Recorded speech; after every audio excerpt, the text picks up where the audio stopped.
Hi, my name is Gordon Van Dyke. I'm a producer on Battlefield Bad Company 2, and we're about to give you a sneak peek, a little hands-on preview dev walkthrough of the PS3 beta map, Eureka Harbor.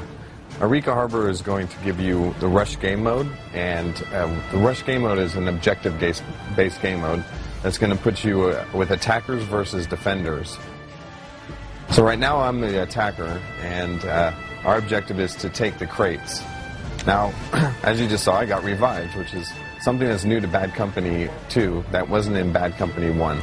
And it really kind of brings out the pace and makes the game move a lot faster than it did in previous ones. So as you can see right here, this is how the squad system works. So I can spawn from any squad mate that I like, or I can spawn from our main base. I can also switch to different kits. And in different kits, I have different weapons I can use for my primary and different weapons for secondary. I can switch the gadgets, so I can switch from a smoke grenade to a regular grenade or even to a shotgun attachment.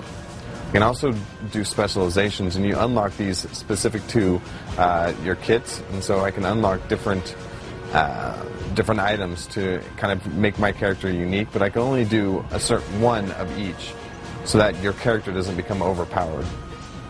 On the 3D map, you can actually place your crosshair over and place an attack objective on a specific objective. So that way you can kind of help communicate with your team without having to use voice the entire time.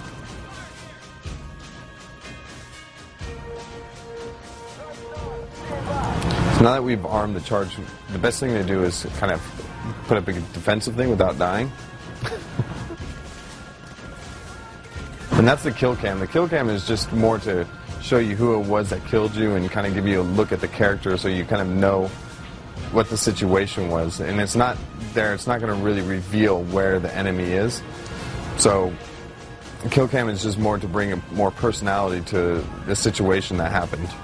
When you're attacking tanks, it's really good to actually try and shoot at them the back of the tank because it does more damage. So the vehicles are actually tougher in the front and weaker in the back. So now we'll show you some about the kits and show you the unlocks and the weapons really quick. So as you can see with the engineer, I can pick the different submachine guns I've unlocked, and I can also use the shotgun that I've unlocked. I should also pick a specialization so I can increase my ammo that I can carry, or I can add another grenade, or I can increase my sprint time. As you can also see, the squad mates are going to be in green, so they're always going to have a highlight green, and it's going to the right of your mini-map. You'll actually see what kit they're using if they're alive. One of my squad mates was dead. He revived as an engineer. So now I'm going to arm the crate. Arming is pretty quick. It takes a little bit longer to defuse it, and that's just, a gameplay design, and it works out really well. I'm going to show everyone the UAV. This is a new vehicle to the game, and it's really quite cool, actually. Kind of makes it to where you can support your squad in a different way and use it for spotting enemies. So right now I can relay all this information to my squad mate. Spotted this enemy soldier in the tank.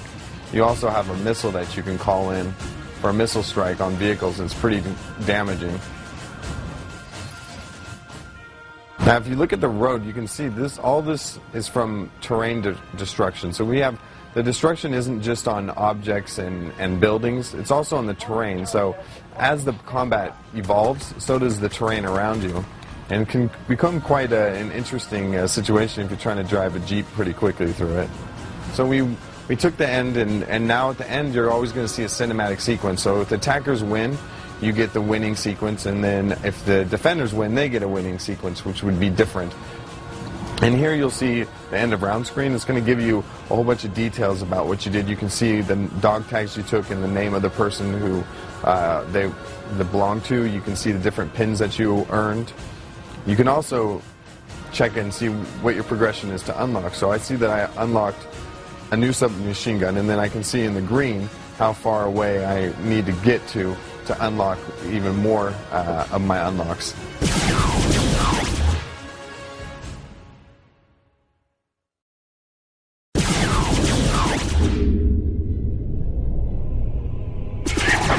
So now we're defenders, so we're going to spawn in as defenders and kind of take a look at that. Right now this guy's made it kind of close to the attack point. So as you can see, like we mentioned earlier, if you're blue, you know, when you're defending, it's all blue, so you see everything that's everything's blue for your team, teammates and vehicles on the mini map, and as well as in your 3D map. And your squad will always be green. Another thing that you notice is that we have an infinite sign underneath the defense, and that's because we don't have tickets. It's about our objectives. So our objectives is what keeps us going, whereas we want to deplete the attackers' tickets and deplete that to 0 for us to win.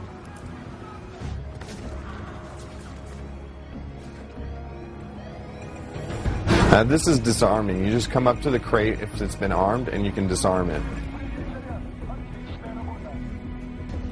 So when you start with a defense on this one, you're starting off in a Russian, impromptu base. So you'll have a couple tanks to kind of help defend it, but the Americans bring in quite a few tanks as well and some armor. So you get a lot of combat here, a lot of destruction, and a lot of terrain destruction. I've seen this area just looking like the moon.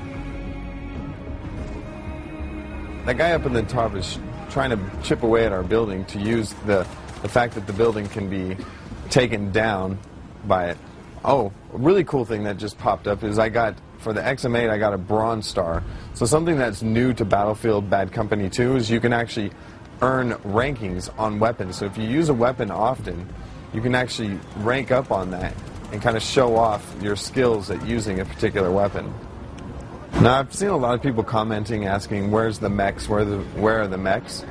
But in Battlefield Bad Company 2, it actually takes place in South America and North America regions, so the mechs aren't going to be there because they're in Middle East.